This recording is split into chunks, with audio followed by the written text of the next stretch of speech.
Hello, ഇന്ന് ഞാൻ റെസ്റ്റോറൻറ്റിൽ കിട്ടുന്ന അതേ ടേസ്റ്റുള്ള നല്ല പെർഫെക്റ്റ് ആയിട്ടുള്ള ഫ്രൈഡ് റൈസ് എങ്ങനെ ഉണ്ടാക്കാമെന്നാണ് കേട്ടോ കാണിക്കുന്നത്. ഇത് നമുക്ക് ചിക്കൻ ആയിട്ടും എഗ് ആയിട്ടും ഒക്കെ ചെയ്യാം. വളരെ സിമ്പിളാണ് ചെയ്യാൻ. അപ്പോൾ എല്ലാവരും ട്രൈ ചെയ്ത് നോക്കാം. നമുക്കിതെങ്ങനെയാണ് ചെയ്യുന്നതെന്ന് വേഗം നോക്കിയിട്ട് വരാം.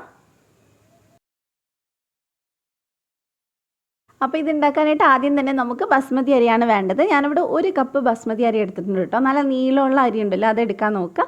എന്നിട്ട് നന്നായിട്ട് കഴുകിയിട്ട് ഇതൊരു 20 മിനിറ്റ് കുറഞ്ഞതൊന്ന് കുതിർത്തി വെക്കുക. അതിനുശേഷം നമ്മൾ വെള്ളം ഒന്ന് ചൂടാക്കാൻ വെച്ചിട്ടുണ്ട്. നമ്മൾ 1 കപ്പ് അരിക്ക് ഏകദേശം ഒരു 4 കപ്പ് വെള്ളം വേണ്ടി വരും. അതൊന്ന് തിളച്ച് തുടങ്ങുമ്പോൾ അതിനകത്തോട്ട് നമുക്കൊരു നാരങ്ങ ഒന്ന് പിഴിഞ്ഞ് ചേർക്കാം. പിന്നെ ആവശ്യത്തിന് ഉപ്പും ചേർത്ത് കൊടുക്കുക. അപ്പോൾ ഇനി ഇത് തിളച്ച് തുടങ്ങുമ്പോൾ നമുക്ക് ഇതിലേക്ക് നമ്മൾ എടുത്ത് വെച്ചിട്ടുള്ള അരി ചേർത്ത് കൊടുക്കും. ഒരുപാട് അങ്ങ് അരി ഊറ്റിയിട്ട് ചേർക്കണമെന്നൊന്നുമില്ല, ജസ്റ്റ് ഒന്ന് കോരി അതിനകത്തോട്ട് ഇട്ട് കൊടുത്താൽ മതി. അപ്പോൾ ഇനി ഇതിൻ്റെ വേവ് എന്ന് പറഞ്ഞാൽ ഏകദേശം ഒരു 80% വെന്താൽ മതി. ഫുള്ളായിട്ട് വെന്തിട്ടുണ്ടെങ്കിൽ നമ്മൾ ഫ്രൈഡ് റൈസ് ഉണ്ടാക്കുമ്പോൾ കുഴഞ്ഞു പോവും. ചോറിങ്ങനെ സെപ്പറേറ്റ് ആയിട്ട് നിൽക്കണം, അപ്പോഴാണ് നല്ല ഭംഗി ഉണ്ടാവുക, നല്ല ടേസ്റ്റും ഉണ്ടാവുക കഴിക്കാൻ. ഇപ്പോൾ ചോറ് ഇവിടെ റെഡി ആയിട്ടുണ്ട്. ഏകദേശം ഒരു 80% വെന്തിട്ടുണ്ട്. തിളച്ച് തുടങ്ങിക്കഴിഞ്ഞാൽ പിന്നെ ഒരുപാട് നേരമൊന്നും എടുക്കില്ല, അതുകൊണ്ട് അതിൻ്റെ അടുത്ത് തന്നെ നിൽക്കണം. അപ്പോൾ ഇനി നമുക്ക് പെട്ടെന്ന് തന്നെ വെള്ളം ഊറ്റിയെടുക്കാം.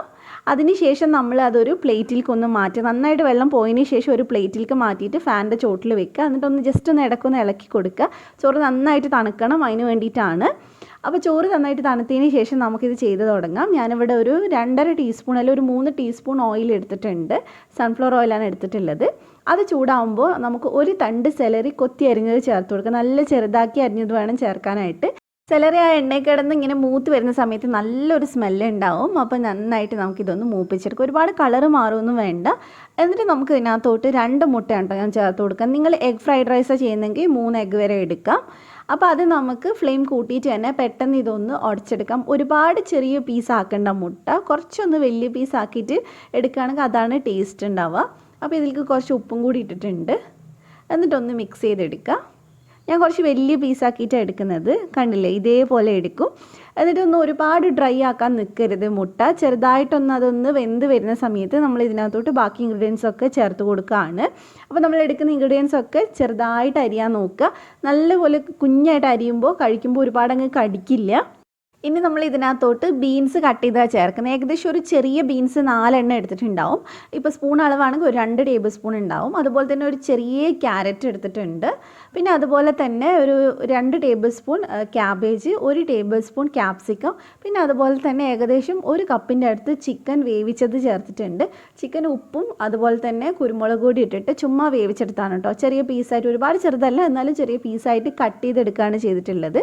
അപ്പോൾ ഇതെല്ലാം കൂടി ഇട്ടിട്ട് നമുക്ക് ആവശ്യത്തിനുള്ള ഉപ്പും കൂടി ചേർത്ത് കൊടുക്കാം. പിന്നെ ഉപ്പ് ചേർക്കുമ്പോൾ ശ്രദ്ധിക്കുക, കാരണം നമ്മൾ ഇതിലേക്ക് സോയ സോസ് ചേർക്കുന്നതാണ്. അപ്പോൾ ഉപ്പ് ഒരുപാട് കൂടുതൽ ഇട്ട് കൊടുക്കരുത്. ഇനി നമ്മളിത് ഹൈ ഫ്ലെയിമിൽ വേണം വഴറ്റിയെടുക്കാനായിട്ട്. അപ്പോൾ ഇതെല്ലാം കൂടി ഒരു 2 മിനിറ്റോളം ഹൈ ഫ്ലെയിമിലൊന്ന് വഴറ്റിയെടുക്കുക. ഒരുപാട് അങ്ങ് വെന്ത് ഉടയേണ്ട ആവശ്യമില്ല, അത്രയും ചെയ്താൽ മതി. പിന്നെ വെജിറ്റബിൾസ് നിങ്ങൾക്ക് ഇഷ്ടമുള്ളത് ചേർത്ത് കൊടുക്കാം കേട്ടോ. പിന്നെ ഒരുപാട് കൂടുതൽ ചേർത്താലും അത്ര രസം ഉണ്ടാവില്ല, ഇത്രക്കൊക്കെ ചേർത്താൽ മതി. അപ്പോൾ ഇനി ഇതിലേക്ക് നമ്മൾ ചൂടാറിയിട്ടുള്ള ചോറ് ചേർത്ത് കൊടുക്കുകയാണ്. പിന്നെ നമ്മൾ 2 ടീസ്പൂൺ ചില്ലി സോസ് ചേർത്ത് കൊടുക്കുന്നുണ്ട്. റെഡ് കളർ തന്നെ ചേർക്കണം കേട്ടോ. പിന്നെ അതേപോലെ തന്നെ സോയ സോസ് നമ്മൾ 2 ടീസ്പൂൺ ചേർത്ത് കൊടുക്കുന്നുണ്ട്. സോയ സോസ് ഒത്തിരി ചേർത്ത് കഴിഞ്ഞാൽ ആ ഒരു റെസ്റ്റോറൻറ്റിൽ കിട്ടുന്ന വെള്ള കളർ നമുക്ക് കിട്ടില്ല. പിന്നെ ഇതിലേക്ക് ഞാനൊരു 1/2 ടീസ്പൂണിൻ്റെ അടുത്ത് കുരുമുളക് പൊടി ചേർത്തിട്ടുണ്ട്. ശരിക്കും വൈറ്റ് പെപ്പറാണ് നല്ലത്, എൻ്റെ അടുത്ത് ഇല്ല, അതുകൊണ്ട് ഞാൻ സാധാ കുരുമുളക് പൊടിയാണ് എടുത്തിട്ടുള്ളത്. അപ്പോൾ ഇനി നമുക്കിത് നന്നായിട്ട് മിക്സ് ചെയ്യാം. മിക്സ് ചെയ്യുന്ന സമയത്ത് നമ്മൾ സ്റ്റീലിൻ്റെ സ്പൂണെന്ന് വെച്ച് മിക്സ് ചെയ്യരുത്. ഒന്നിക്ക് ഒരു മരത്തിൻ്റെ തവി എടുക്കാം, അല്ലെങ്കിൽ ഇതുപോലെ ഒരു സ്പാച്ചില എടുത്തിട്ട് മിക്സ് ചെയ്യാം. അപ്പോൾ അടിയിൽ നിന്ന് വേണം നമ്മൾ ഇളക്കിയെടുക്കാനായിട്ട്, ഇല്ലെങ്കിൽ ചോറ് കുഴഞ്ഞു പോവും. അപ്പോൾ ചോറ് നന്നായിട്ട് മിക്സ് ചെയ്തതിന് ശേഷം നമ്മൾ ഇതിനകത്തോട്ട് കട്ട് ചെയ്ത് വെച്ചിട്ടുള്ള സ്പ്രിംഗ് ഓനിയൻ 2 എണ്ണം ചേർത്ത് കൊടുക്കുന്നുണ്ട്, 2 തണ്ട് ചേർത്ത് കൊടുക്കുന്നുണ്ട്.